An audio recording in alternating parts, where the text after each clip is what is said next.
A Bíblia possui muitos ensinamentos sobre a vida, e para quem está disposto a ver, ela também possui códigos para uma vida mais abundante.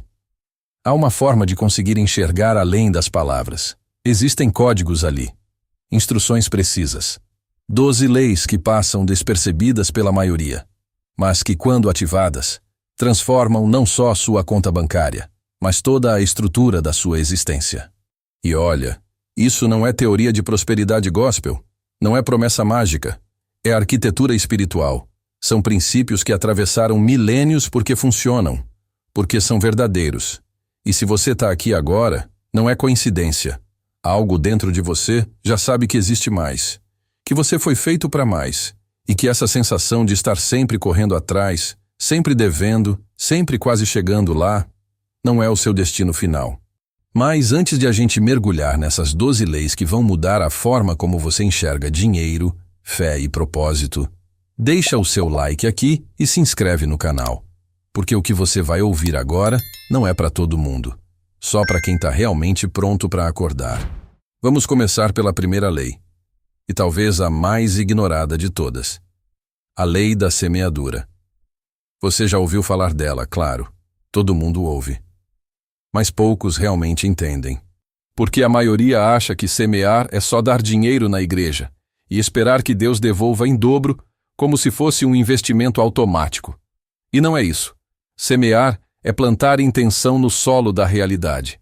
É colocar energia, tempo, talento, dinheiro, atenção em algo que ainda não existe, mas que você sabe que vai existir.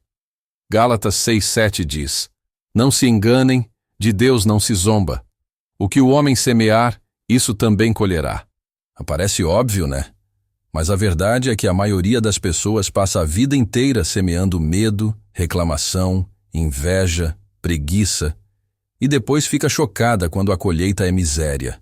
Porque acham que a vida é injusta, mas a vida é justa demais. Ela te devolve exatamente o que você plantou, sem desconto, sem piedade. Eu conheço gente que reza todo dia pedindo dinheiro, mas não semeia nada, não estuda, não se arrisca, não investe, não ajuda ninguém. Quer colher uva plantando espinho. E aí culpa Deus, culpa o governo, culpa o patrão. Mas o problema não está lá fora, está na semente que você escolhe todos os dias. Agora, a segunda lei é ainda mais profunda, a lei do dízimo e da primícia. E aqui a galera já começa a travar. Ah, Saga, isso é papo de pastor que quer dinheiro. Pode ser. Mas isso não invalida o princípio, porque o dízimo não é sobre religião, é sobre prioridade. É sobre onde você coloca Deus, ou o sagrado, ou o propósito maior, na hierarquia da sua vida. Malaquias 3:10 é cirúrgico. Tragam o dízimo todo ao depósito do templo, para que haja alimento em minha casa. Ponham-me à prova, diz o Senhor dos Exércitos, e vejam se não vou abrir as comportas dos céus e derramar sobre vocês tantas bênçãos que nem terão onde guardá-las. Isso não é magia. É uma declaração de fé prática. Quando você separa os primeiros 10% do que ganha, antes de pagar conta, antes de comprar qualquer coisa, você está dizendo para o universo: eu confio. Eu sei que o que fica é suficiente. Eu sei que o sagrado vem primeiro. E olha, eu não estou dizendo que você precisa dar dízimo para a igreja se você não acredita nela. Mas precisa separar algo para uma causa maior que você, para alguém que precisa, para um projeto que transforma vidas. Porque quando você faz isso, você quebra a mentalidade de escassez. Você sai da vibração do mal dá para mim e entra na frequência da abundância. A terceira lei é a lei da mordomia. E essa aqui é onde a maioria desmorona. Porque mordomia não é sobre ter muito, é sobre cuidar bem do pouco. Lucas 16:10 é claro. Quem é fiel no pouco, também é fiel no muito. Se você não consegue cuidar de R$1.000, o universo não vai te confiar 1 milhão. Simples assim. Eu vejo gente pedindo para Deus mandar dinheiro, mas a carteira tá uma bagunça. O extrato bancário é um mistério. Não sabe quanto ganha, quanto gasta, quanto deve. Aí quando vem uma grana extra, queima tudo em besteira. E depois, reclama que Deus não abençoa. Mas Deus, ou a vida, ou o universo, Só confia riqueza a quem demonstra que sabe administrar.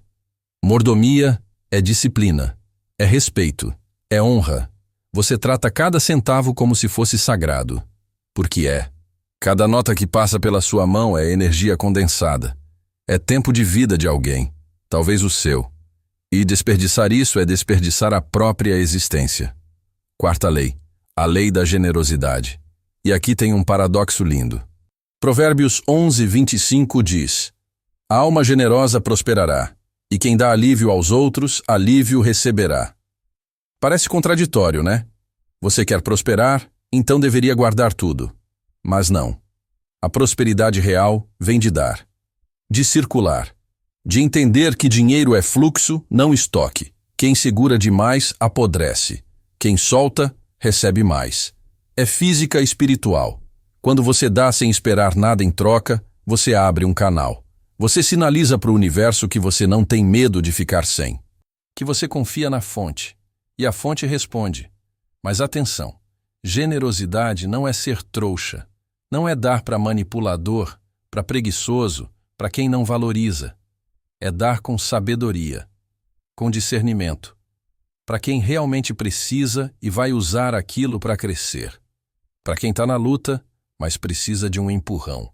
Porque aí você não está só doando, você está investindo na transformação de alguém. E isso volta. Sempre volta. A quinta lei é a lei do trabalho diligente. E essa aqui deveria ser óbvia, mas não é. Provérbios 10:4 diz: Mãos preguiçosas empobrecem, mas mãos diligentes enriquecem. Não tem milagre aqui, não tem atalho. Você quer prosperar? Trabalha. Trabalha com excelência. Trabalha como se cada tarefa fosse uma oferenda. Porque a verdade é que Deus não abençoa a preguiça. Não abençoa meia boca. Não abençoa quem faz o mínimo esperando o máximo. Ele abençoa quem se entrega, quem sua, quem perde noites, quem acorda antes do sol, quem faz além do que foi pedido. Eu vejo gente orando por milagre financeiro, mas no trabalho tá enrolando, reclamando, fazendo corpo mole. Aí fica surpreso quando a promoção não vem, quando a oportunidade passa. Mas oportunidade não vem para quem pede, vem para quem se prepara, para quem prova que merece. Sexta lei, a lei da paciência e do tempo certo. Eclesiastes 3:1 diz: Há tempo para tudo, e um tempo para cada propósito debaixo do céu. E isso é difícil de engolir numa era de resultado instantâneo. Numa era de ficar rico em 6 meses. Mas a verdade é que toda semente tem um tempo de germinação. E não adianta arrancar a planta do chão todo dia para ver se a raiz cresceu. Você planta, rega, cuida, protege e espera, com fé, com paciência, sabendo que debaixo da terra coisas estão acontecendo, raízes estão se fortalecendo. E quando chegar a hora, não a sua hora, a hora certa, a colheita vai explodir. Mas a maioria desiste. Planta hoje, quer colher amanhã. E quando não vem, abandona. Vai plantar outra coisa, e nunca colhe nada. Porque não teve paciência de esperar o tempo certo. E aí passa a vida inteira no ciclo de começar e desistir, e nunca vê a abundância que estava a caminho.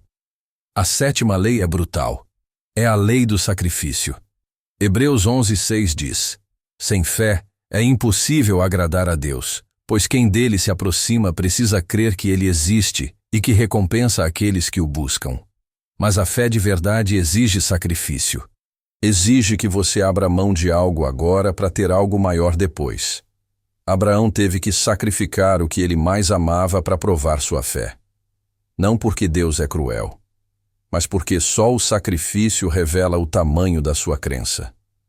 Se você não está disposto a abrir mão de nada, é porque você não acredita de verdade.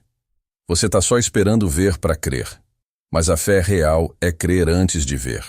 Quantas vezes você teve que escolher entre o conforto agora ou o sonho depois? Entre gastar ou investir? Entre sair ou estudar? Entre reclamar ou construir? E quantas vezes você escolheu o caminho fácil e se pergunta por que nada muda? Sacrifício não é sofrimento.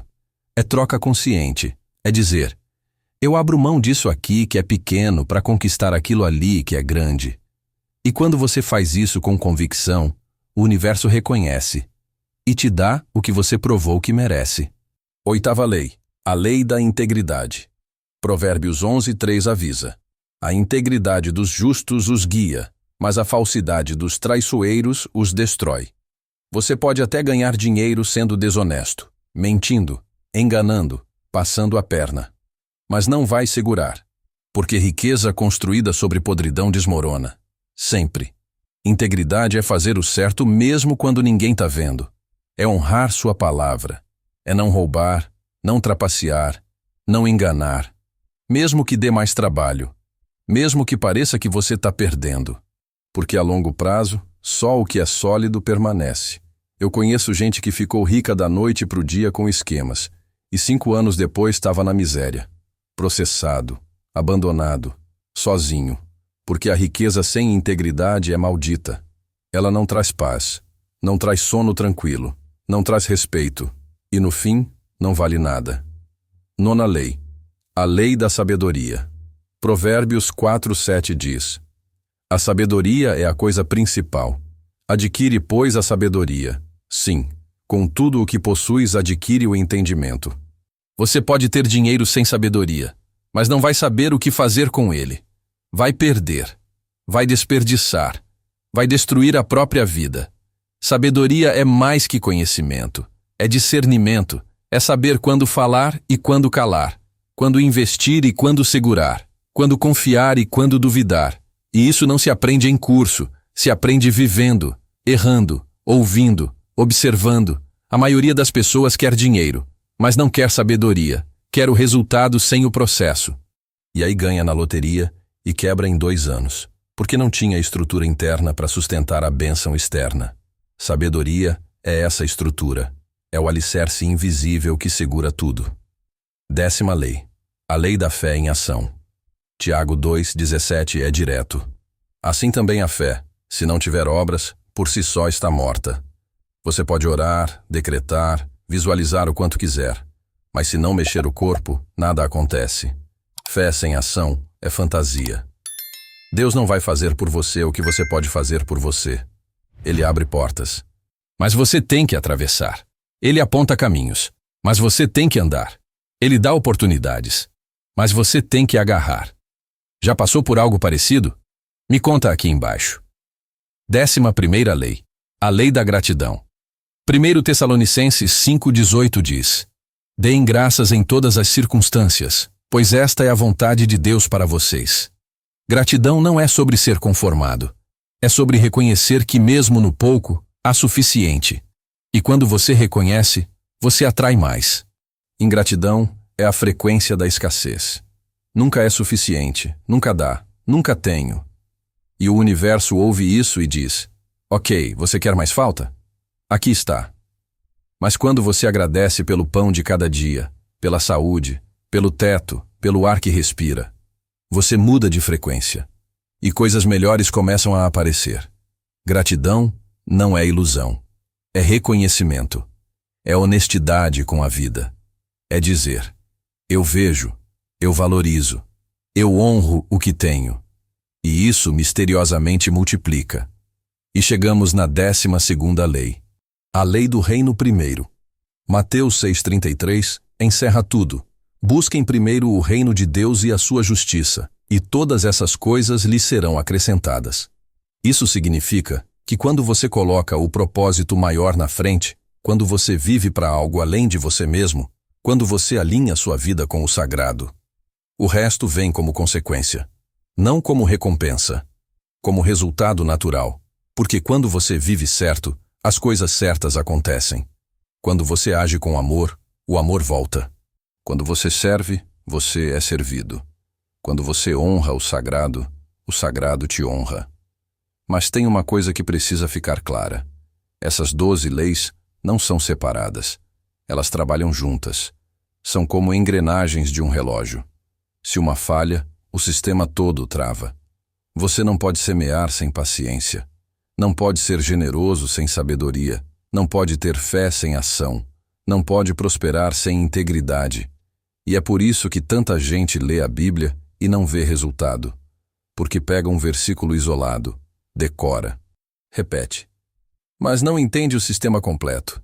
É como tentar dirigir um carro só com a chave. Você tem a chave, sim. Mas cadê o combustível? Cadê o óleo?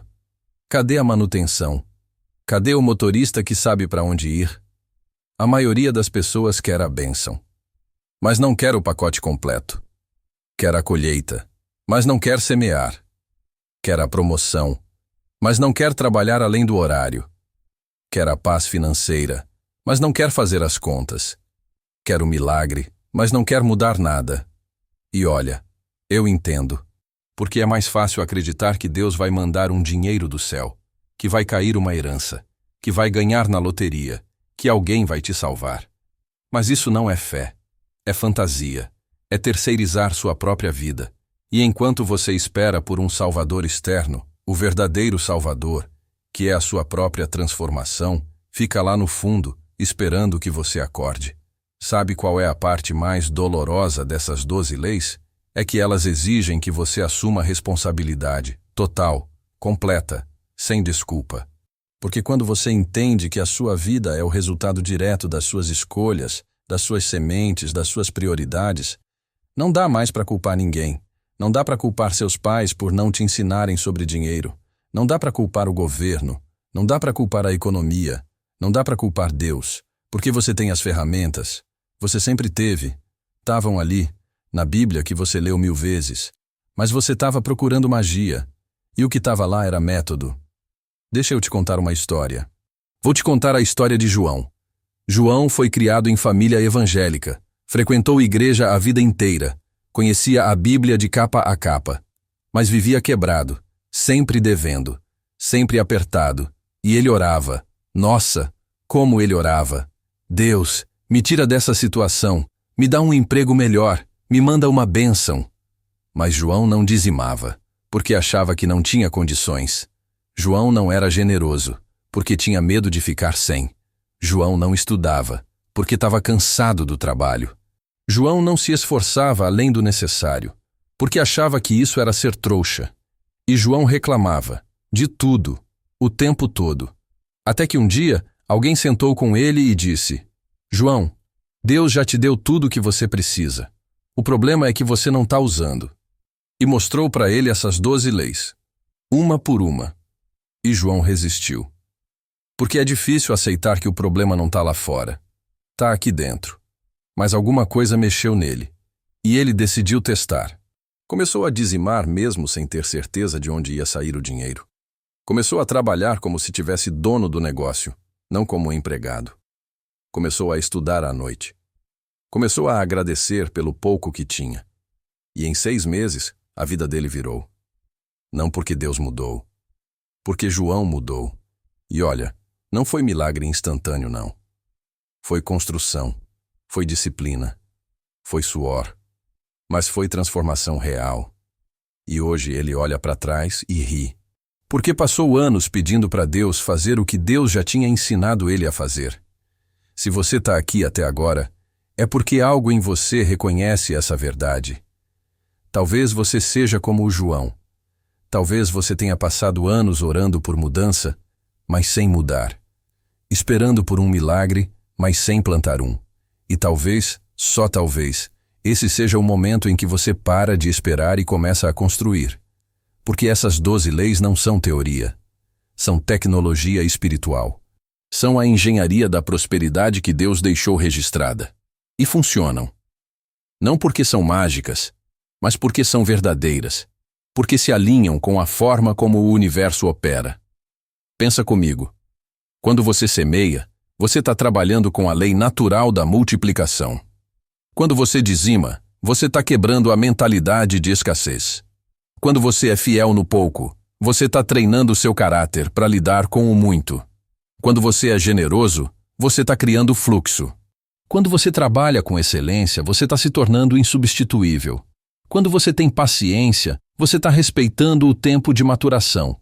Quando você sacrifica, você está investindo. Quando você age com integridade, você está construindo reputação. Quando você busca sabedoria, você está se equipando. Quando você coloca fé em ação, você está materializando. Quando você é grato, você está atraindo mais. E quando você busca o reino primeiro, você está alinhando tudo. Isso não é religião. É física espiritual. É como funciona a realidade. E o mais louco de tudo? A maioria das pessoas nunca vai aplicar isso. Vai ouvir, vai concordar, vai até comentar amém, mas amanhã vai estar fazendo tudo igual, reclamando igual, esperando igual. Porque é mais confortável acreditar que você é vítima das circunstâncias do que arquiteto do seu destino. Mas você não é a maioria. Se fosse, já tinha saído daqui há muito tempo. Você está aqui porque algo em você sabe que foi feito para mais. Que essa vida medíocre, essa correria sem fim, esse cansaço de nunca chegar, não é o plano original. É só o resultado das escolhas que você fez até agora. E a boa notícia é que você pode fazer escolhas diferentes, a partir de agora. Imagina acordar daqui a 1 ano e olhar para trás, e ver que você realmente aplicou essas leis, que você começou a semear com intenção, que você passou a dizimar antes de tudo, que você cuidou do pouco como se fosse muito, que você deu sem esperar receber, que você trabalhou como nunca, que você teve paciência mesmo quando tudo parecia parado, que você sacrificou o conforto pelo sonho, que você agiu com honra mesmo quando dava mais trabalho, que você buscou entendimento, que você agiu com fé, que você agradeceu por tudo e que você colocou o propósito maior na frente de tudo. Você acha que a sua vida seria a mesma? Impossível, porque essas leis transformam, não porque prometem, mas porque funcionam. E olha, eu sei que isso não é fácil. Eu sei que às vezes você está tão cansado que mal consegue pensar em mudar qualquer coisa.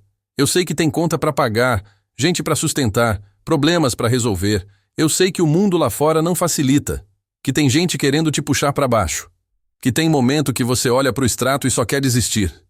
Mas é exatamente por isso que essas leis existem. Porque não foram feitas para quem está confortável. Foram feitas para quem está no fundo, para quem está desesperado, para quem está de joelhos. Porque é dali, do fundo do poço, que a transformação real acontece. Quando você não tem mais nada a perder. Quando você decide que ou muda ou afunda. E se você está sentindo isso agora, se está sentindo que chegou naquele ponto, talvez seja porque chegou mesmo. Talvez seja porque você não aguenta mais viver assim. E talvez, só talvez, essas 12 leis sejam o mapa que você estava procurando. Mas só você pode decidir. Só você pode dar o primeiro passo, porque ninguém vai fazer isso por você. Nem Deus. Ele já fez a parte dele. Ele já deixou as instruções, já deu as ferramentas, já mostrou o caminho. Agora é com você. E se você está decidido a mudar, comenta aqui embaixo. Eu abandono meu antigo eu. Porque declaração importa, compromisso importa. E quando você coloca para fora, você ativa algo dentro. Agora, deixa eu te falar uma coisa. Essas 12 leis que você acabou de conhecer, elas são poderosas. Elas são transformadoras. Mas elas são só a superfície de um sistema muito maior. Porque a Bíblia não é o único lugar onde a sabedoria está codificada. Existem outros códigos, outras chaves, outros segredos que, quando combinados, criam um arsenal completo de transformação. E se essa pequena dose de conhecimento já mexeu com a sua mente, imagina o efeito das 7 chaves completas. O caminho inteiro, a estrutura completa. Porque o que você viu aqui foi um fragmento, uma amostra, um gostinho do que é possível quando você entende como as coisas realmente funcionam. Se você sentiu que estava faltando algo, se sentiu aquele frio na espinha que só vem quando você toca numa verdade profunda, talvez seja a hora de acessar todas as 7 chaves que transformam resultados de verdade. Não promessas, resultados. Se quiser conhecer, eu vou deixar o link na descrição. É uma escolha sua, pessoal. E só você sabe se está pronto para isso. Mas uma coisa eu te digo, não dá para voltar atrás. Depois que você vê, você não desvê. Depois que você entende, você não desentende. E a vida que você tem hoje vai parecer pequena demais para quem você vai se tornar. Porque essas leis não são sobre ter mais dinheiro. São sobre se tornar mais consciente, mais poderoso, mais alinhado, mais vivo. E quando você se torna mais, O dinheiro é só uma das consequências. A paz é outra. O propósito é outra. O respeito próprio é outra. A liberdade é outra. Você não precisa de outro ano vivendo do mesmo jeito. Você não precisa de mais uma década se arrastando. Você não precisa esperar um milagre cair do céu. Porque o milagre é você.